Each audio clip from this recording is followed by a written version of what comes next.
তৃণমূলের এই পতন বা হেরে যাওয়ার পর অনুপ্রবেশ সংক্রান্ত বিষয়টি এখন সর্বাধিক গুরুত্ব পেতে চলেছে। গতকালকে শুভেন্দু অধিকারী বলেছে আমি সবার মুখ্যমন্ত্রী, মুসলিমরা আমাকে ভোট দেয়নি তো কি হয়েছে, আমি সবার মুখ্যমন্ত্রী। প্রায় 1860টির বেশি নাগরিকত্ব যাচাইয়ের মামলা বাংলাদেশ ফেলে রেখেছে।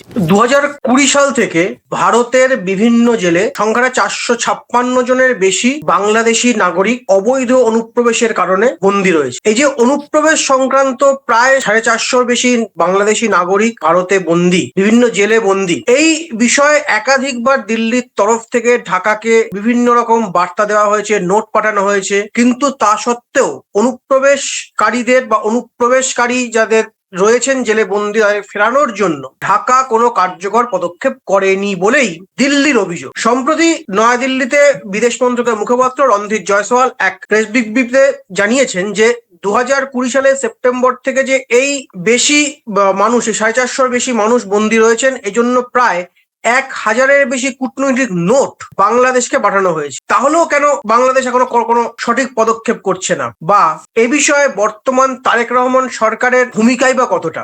তার কারণ আমাদের মনে রাখতে হবে, এই যে পুরো প্রক্রিয়াটি ঘটছে 2020 সাল থেকে। 2020 সাল মানে সেই সময় সরকারে রয়েছেন শেখ হাসিনা। নয়াদিল্লির সঙ্গে দিল্লির এক সুমধুর সম্পর্ক। তখন ভারত সফরে আসছেন বাংলাদেশের প্রধানমন্ত্রী। 2026-এ নতুন সরকার বাংলাদেশে ক্ষমতায় এসছে, তারেক রহমান শপথ নিয়েছেন। তাহলে এই যে গত 6 বছরে এই যে এই অনুপ্রবেশকারীদের দেশে ফেরানোর মূল দায় বা প্রধান দায় কি তারেক রহমান সরকারেরই, নাকি অন্য কোনো বিষয় রয়েছে? এই সামগ্রিক বিষয় নিয়ে আজকের প্রাসঙ্গিক প্রসঙ্গ রয়েছেন প্রথম কলকাতা ডেপুটি এডিটর পরমাশিস ঘোষ রায়। পরমাশিস, আপনাকে স্বাগত। পরমাশিস, যে বিষয়টি বারবার উঠে আসছে যে এই যে অনুপ্রবেশ, প্রায় 450-র বেশি অনুপ্রবেশকারীকে বিভিন্ন জেলে, ভারতের বিভিন্ন জেলে বন্দী রয়েছে, এদের ফেরানোর বিষয়ে দিল্লির তরফ থেকে বলা হয়েছে ঢাকা কোনো কার্যকর পদক্ষেপ এখনো করেনি। আচ্ছা, এই যে সময়কাল থেকে এটা হচ্ছে, সেটা তো পুরোটাই হাসিনার আমলে, শেখ হাসিনার আমলে, আওয়ামী লীগের আমলে, যখন দিল্লি ঢাকার একটা সুমধুর সম্পর্ক সবাই জানে, সবাই চলছে। তাহলে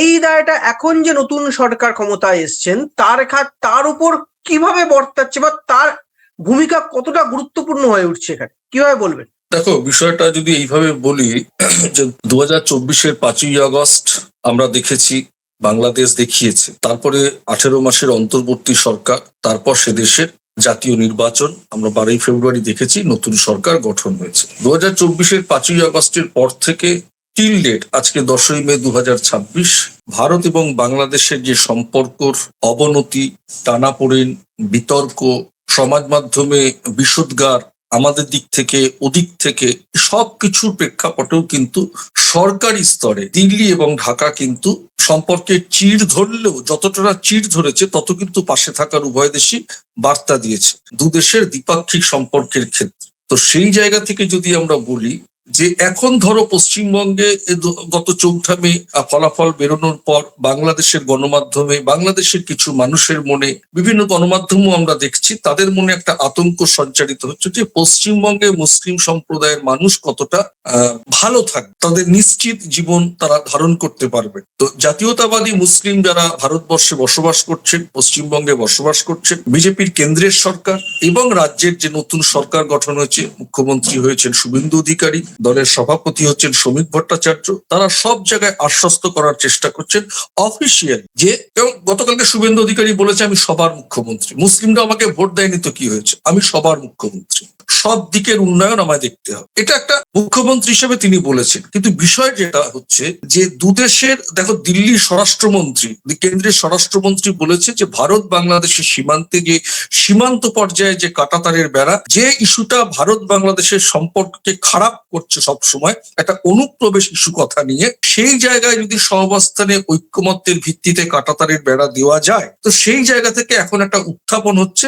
যে এদেশে যারা অবৈধভাবে এসেছেন, যারা জেলে বন্দী রয়েছেন, তাদের এখন কি হবে। এটা তো ঘটনা, সেই কাজটা তো অবশ্যই আওয়ামী লীগের সরকার করে যায়নি, কিন্তু নতুন চরম বাস্তবতায় কেন্দ্রের সঙ্গে ঢাকার যে সম্পর্কের সব দিক থেকে একটা বুনুনি, যেটা যে কোনো এক্সিকিউশন যখন উঠে আসছে সব ক্ষেত্রে, ব্যবসা বাণিজ্য, সীমান্ত চুক্তি, আগামী দিন আমরা দেখবো যেহেতু পশ্চিমবঙ্গের বিজেপির সরকার এসছে, কেন্দ্রের বিজেপির সরকার, ডবল ইঞ্জিন সরকারের যে সুবিধা, সেই সুবিধা ভোগ পাবে হয়তো বাংলাদেশ সরকার। জল চুক্তির যেসব বাধা বিপত্তি ছিল, ঐক্যমত্যের ভিত্তিতে যেটা মেলাতে গিয়েও মেলাতে পারেনি, তো সেই জায়গা থেকে এখন এটা দিল্লি হয়তো বলছে যে সীমান্ত সমস্যা, অনুপ্রবেশ ইস্যুতে দিল্লি এই প্রসঙ্গটা আনছে, কিন্তু এই দায় বা দায়িত্ব কিন্তু অবশ্যই আওয়ামী লীগ সরকারের ছিল। ধীর চলগতি বা স্লথ গতি বা ইচ্ছা পূরণ নয়, কার্যকারিতাকে সম্পন্ন করেনি। তো স্বাভাবিকভাবে নতুন করে যখন একটা সম্পর্কের গুণনী, একটা গোল্ডেন হ্যান্ডশেকের মধ্য দিয়ে সবকিছু সিদ্ধান্তে উপনীত হওয়ার জায়গায় যাচ্ছে, ভারত বাংলাদেশের সম্পর্ককে, একটা দিল্লি ঢাকার সম্পর্ককে একটা চরম বাস্তবতায় নিয়ে যাওয়ার চেষ্টা চলছে, তখন এই ইস্যুগুলো উত্থাপন হতে পারে। কিন্তু এটা ভাববার কোনো কারণ নেই যে এই মুহূর্তের 12ই ফেব্রুয়ারির পর থেকে যে তারেক রহমান সরকার এটা নিয়ে ধীর গতিতে চলছে, তারা মানতে চাইছে না, এটা বলাটা কিন্তু একেবারেই চরম বাস্তবতায় প্রেক্ষাপটটা উঠছে। দিল্লি জানিয়েছে, অবশ্যম্ভাবে আশাবাদী যে দিল্লি, ঢাকাও হয়তো এই ব্যাপারে সদর্থক ভূমিকা নেবে। কারণ আমি গতকালকেও বাংলাদেশের একটি টেলিভিশন চ্যানেলের একটা আলাপ আলোচনা শুনছিলাম, যে তাদের বক্তব্যটাও যথার্থ। তারা বলছেন যে যদি বিষয়টা আমাদের এখানকার তারা সত্যিকারের নাগরিক হয়, আমাদের সরকারও চেষ্টা করবে বিষয়টাকে মেনে নিয়ে তাদেরকে নেওয়া। কিন্তু পুশব্যাক ইস্যু যে নয়, প্রমাণিত নয়, তাকে পুশব্যাক, সেটা তো তাদের জায়গা থেকে তারা সেটা করবেই। কিন্তু চরম বাস্তবতা যে প্রেক্ষাপট, যেটা নিয়ে আজকে আমরা আলোচনা করছি, দিল্লি ঢাকা সম্পর্কের বাস্তবতায় যে নতুন গতি পেতে যাচ্ছে, সেই গতির একটা প্রেক্ষাপটে এই ইস্যুটা অবশ্যই বিদেশ মন্ত্রক উত্থাপন করেছে, সেটা ঢাকা বিবেচনা করবে, এটুকু বলতে পারি। আপনার কথায় যে বিষয়টি উঠে এলো, তাতে একটা স্পষ্ট যে এখন ডবল ইঞ্জিন সরকার রয়েছে পশ্চিমবঙ্গের নিরিখে। মূলত পশ্চিমবঙ্গ থেকেই একটা অনুপ্রবেশের ঘটনা ঘটে থাকে। আমরা সবাই মোটামুটি মানে পশ্চিমবঙ্গ এবং ঢাকা যেহেতু সীমান্তবর্তী এলাকা, তাই পশ্চিমবঙ্গে অনুপ্রবেশের বিষয়টি বারবার সামনে এসছে। এই ডবল ইঞ্জিন সরকার পশ্চিমবঙ্গে ক্ষমতায় আসার পর এবং তৃণমূল কংগ্রেসের সরকারের বিদায়ের পর একটা বিষয় মোটামুটি নিশ্চিত, যে এই অনুপ্রবেশ সংক্রান্ত বিষয়টি এবং আরো বাংলাদেশের যে নাগরিকরা ভারতে বসবাস করছেন তাদের ফেরানোর বিষয়টি এখন অন্যতম মূল অগ্রাধিকার পেতে চলেছে। আর এখানেই বোধহয় রণধীর জয়সওয়ালের সেই মন্তব্য যে প্রায় 1860টির বেশি নাগরিকত্ব যাচাইয়ের মামলা বাংলাদেশ ফেলে রেখেছে, এর মধ্যে অনেকগুলোই কিন্তু 5 বছরের বেশি সময় ধরে এবং তা নিষ্পত্তি হয়নি। অর্থাৎ উনি ওনার যে বিবৃতি দিয়েছেন তাদের স্পষ্ট, এই যে বিপুল সংখ্যক নাগরিক, বাংলাদেশি নাগরিক ভারতে রয়েছেন, সেই মামলাটা কিন্তু গত 5 বছর পুরনো। তারেক রহমান সরকার ক্ষমতায় এসছেন কবে? মোটে 2 থেকে 2.5 মাস।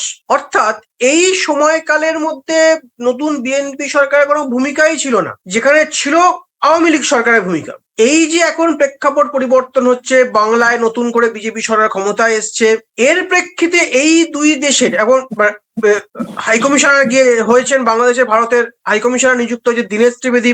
ফলে এই সামগ্রিক প্রেক্ষাপটের যে পরিস্থিতি রয়েছে, তাতে বিষয়টি কিভাবে কতটা চ্যালেঞ্জিং ঢাকার সামনে বা চ্যালেঞ্জিং নতুন পশ্চিমবঙ্গের নতুন বিজেপি সরকারের সামনেও, যে যারা ভারতের বিভিন্ন জেলে বন্দী রয়েছেন, পশ্চিমবঙ্গে অনেকে বন্দী রয়েছেন, তাদের ফেরানোর বিষয়, যেটা বিজেপির অন্যতম মূল এজেন্ডা ছিল যে অনুপ্রবেশকারীদের ফেরত পাঠানো, যার জন্য এসআইআর হয়েছে, যাদের জন্য নাগরিক সংশোধনী বিধি লাগু হয়েছে, নাম বাদ গিয়েছে অনেকের। সেখানে এই বর্তমান বাংলার নতুন সরকারের, শুভেন্দু অধিকারী সরকারের চ্যালেঞ্জ কিরকম?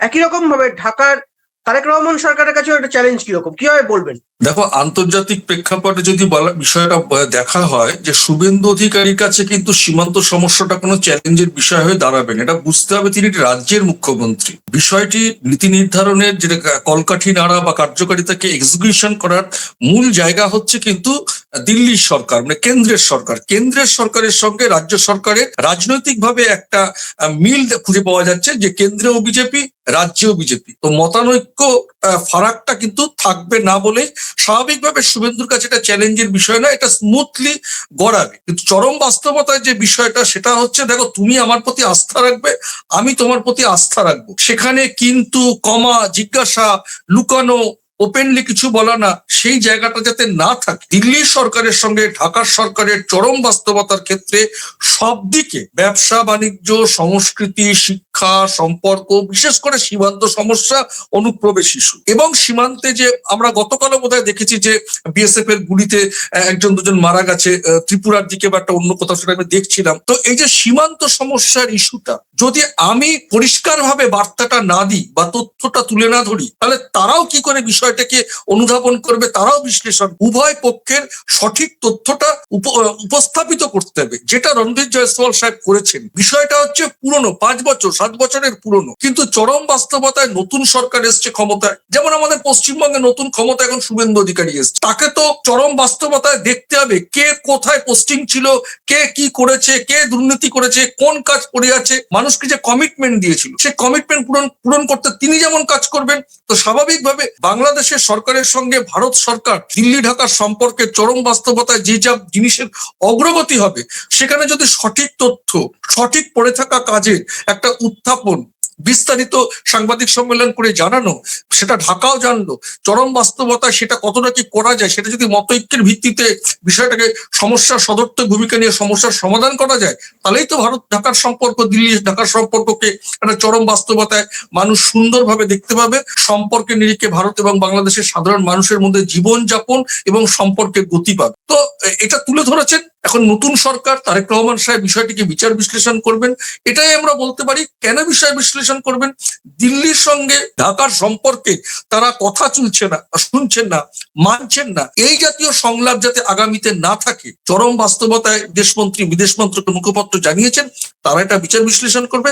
তাহলে অনুপ্রবেশ ইস্যু, দুদেশের সম্পর্কের ক্ষেত্রে যে অনুপ্রবেশ ইস্যু কথাটা একটা এমব্লেম হয়ে থাকে সম্পর্কের নিরিখে, একটা বাধা হয়, সম্পর্ককে এগিয়ে নিতে বাধা হয়। সীমান্ত সমস্যা যে ইস্যুগুলো উঠে আসে, যেটা বাধা হয়, এইগুলো তো সমস্যার সমাধানের দরকার। সেই জায়গা থেকে দিল্লির বার্তা ঢাকা বিবেচনা করবে, ঢাকাও বার্তা দেবে, দিল্লিও বিবেচনা করবে। এইভাবেই তো সম্পর্কের গতিটা পাবে না?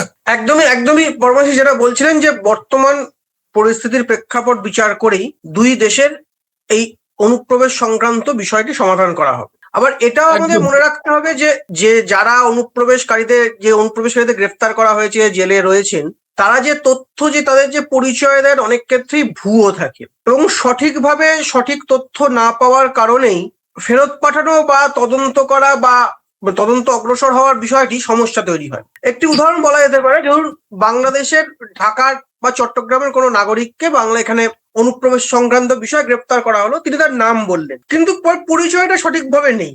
গোটা ঢাকায় একই নামের 1000 লোক থাকতে পারে। এই যে প্রমাণ পাওয়ার ক্ষেত্রেও কিন্তু একটা সমস্যা থেকে গিয়েছে। এই জায়গাটাও বোধহয় কেন্দ্রীয় সরকারের বা বর্তমান বাংলাদেশ সরকারের একটা আলোচনার বিষয় রয়েছে, যে কিভাবে সীমান্তবর্তী এলাকাগুলোকে সুরক্ষিত করে এই সংক্রান্ত বিষয়গুলো, সঠিক পরিচয়টা কি করে পেতে পারে, এই কাজটা কি করে, এই সঠিক পরিচয় পেয়ে সঠিকভাবে নাগরিক চিহ্নিত করে তাদের ফেরত পাঠানো, এটাও বোধহয় এখন একটা অন্যতম ইস্যু হতে চলেছে, এই অনুপ্রবেশকারীদের ফেরত পাঠানোর বিষয়টা। কি খবর আছে আপনার কাছে?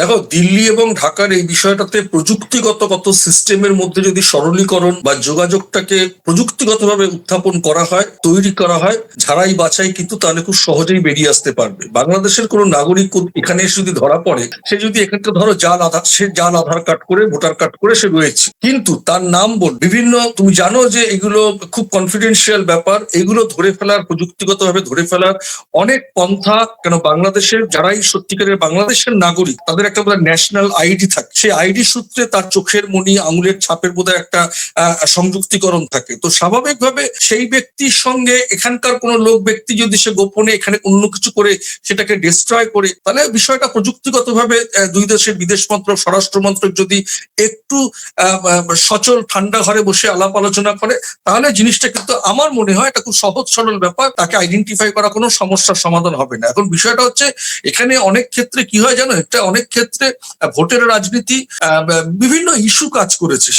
এই বিষয়গুলোকে যদি আমরা না দেখে দুদেশের সম্পর্ককে সুন্দর রাখার জন্য আমরা সঠিকভাবে পদ্ধতিগতভাবে যদি আমরা এগোই, তাহলে ঢাকা দিল্লির সম্পর্কের ক্ষেত্রে এগিয়ে নিয়ে যাওয়ার ক্ষেত্রে এগুলো কোনো বাধা হবে না। এবং এটা ঝাড়াই বাছাই করা, খুঁজে বার করাও কিন্তু খুব যে একটা কষ্টের কাজ, অসাধ্য সাধনের কিছু বিষয়টা নয়, এটা সাধ্যের মধ্যেই কাজটা করা যেতে পারে। শুধু ঢাকা দিল্লির মধ্যে সমঝোতার সেতুটাকে আরো গাঢ় করতে হবে এবং আস্থার জায়গাটা দুপক্ষে সমানে সমানে থাকতে হবে। তো সেই জায়গা থেকে আমার বিশ্বাস যে একটা ভার্সেটাইল ক্যারেক্টারকে ঢাকায় পাঠানো হচ্ছে হাই কমিশনার হিসেবে। স্বাভাবিকভাবেই দিল্লি এবং ঢাকার সম্পর্কের এগিয়ে নিয়ে যাওয়ার ক্ষেত্রে সেই মানুষটি অনেকটা পরিচায়কের ভূমিকা দেবে। আর পশ্চিমবঙ্গে বিজেপি ক্ষমতায় এসছে, এটা ধরে নিতে হবে যে পশ্চিমবঙ্গের মুসলিম সমাজে হ্যাঁ কিছু হিন্দুত্ববাদী গোড়া মানুষ থাকেন, যেমন মৌলবাদ শক্তি থাকে। এটা ধর্মনিরপেক্ষ দেশ, বাংলাদেশ প্রমাণ করেছে তারা ধর্মনিরপেক্ষ দেশ।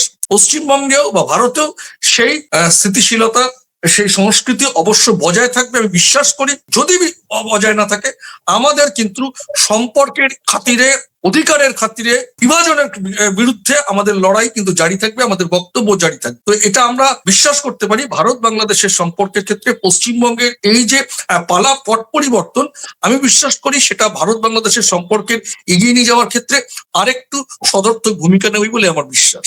একদমই পরমাশিস, আমরাও দুই দেশের সম্পর্ক, দুই বাংলার সম্পর্ক ভালো করার, আরো দৃঢ় করার পক্ষেই বারবার আওয়াজ তুলে থেকে সওয়াল করে থাকি। অনুপ্রবেশ ইস্যুটি অত্যন্ত গুরুত্বপূর্ণ এবং এটা মোটামুটি স্পষ্ট যে নতুন সরকার বাংলায় ক্ষমতায় আসার পর এবং তৃণমূলের এই পতন বা হেরে যাওয়ার পর এই বিষয়টি, অনুপ্রবেশ সংক্রান্ত বিষয়টি এখন সর্বাধিক গুরুত্ব পেতে চলেছে। কেন্দ্রীয় স্বরাষ্ট্রমন্ত্রী অমিত শাহ বারবার করে এসে বলেছেন বা ভোট প্রচারে বলেছেন, ভোটের ফল প্রকাশের পরেও বলেছেন, কোনোভাবেই অনুপ্রবেশকে মেনে নেওয়া হবে না। এসআইআর বিধি সঠিকভাবে, কড়াভাবে পদক্ষেপ করা হয়েছে, কার্যকর করা হয়েছে। ফলে বোঝাই যাচ্ছে খুব দ্রুত এ বিষয়ে আরো অনেক কঠিন থেকে কঠিন পদক্ষেপ নিতে চলেছে কেন্দ্রীয় সরকার বা পশ্চিমবঙ্গের নতুন সরকার, বা আরো স্পষ্ট করে বললে ডবল ইঞ্জিন সরকার। আগামী দিন কোন দিকে, কোন পথে, কিভাবে এই অনুপ্রবেশ বিষয়টিকে মোকাবিলা করা হয় এবং অনুপ্রবেশের মোকাবিলা করে দুই দেশের মধ্যে সম্পর্ককে দৃঢ় করা যায়, এটাও কিন্তু নতুন সরকারের এবং কেন্দ্রীয় সরকারের কাছে বড় চ্যালেঞ্জ। হাসিনা অধ্যায় এখন অতীত, নতুন তারেক রহমান সরকার সদ্য 2-2.5 মাসের সরকার, এখন অনেক কাজ বাকি, তারা একটু আস্তে আস্তে সব কাজ করছেন। নতুন পশ্চিমবঙ্গে নতুন সরকারের সঙ্গে নতুন সরকারের ভূমিকাও এখানে অত্যন্ত গুরুত্বপূর্ণ হতে চলেছে। ফলে অনুপ্রবেশ যে ইস্যুটি এতদিন দুই দেশের, দুই বাংলার ক্ষেত্রে একটা অত্যন্ত গুরুত্বপূর্ণ ছিল, এখনো রয়েছে, সেটি অতি শীঘ্রই না হলেও আস্তে আস্তে সমাধান হবে বলেই আমরা মনে করছি। আর আপনারা কি মনে করছেন? এইভাবে এই সরকার কি এই দুই সরকারের হাত ধরে, কেন্দ্রের বিজেপি সরকার, রাজ্যের বিজেপি সরকার এবং বিএনপি সরকার, এই তিন ত্রিভুজাকৃতির ব্যবস্থা কি আরো অনেক সুরক্ষিত করবে সীমান্তকে? আমাদের কমেন্ট বক্সে লিখে জানান এবং লিখে জানান আজকের আলোচনার আপনার কোন অংশের সঙ্গে আপনার সহমত, কোন অংশের সঙ্গে বিরুদ্ধ মত। আর চ্যানেলটি সাবস্ক্রাইব করা না থাকলে অবশ্যই সাবস্ক্রাইব করুন এবং ছড়িয়ে দিন আপনাদের প্রিয়জনের কাছে। আজ তাহলে এ পর্যন্তই, নমস্কার।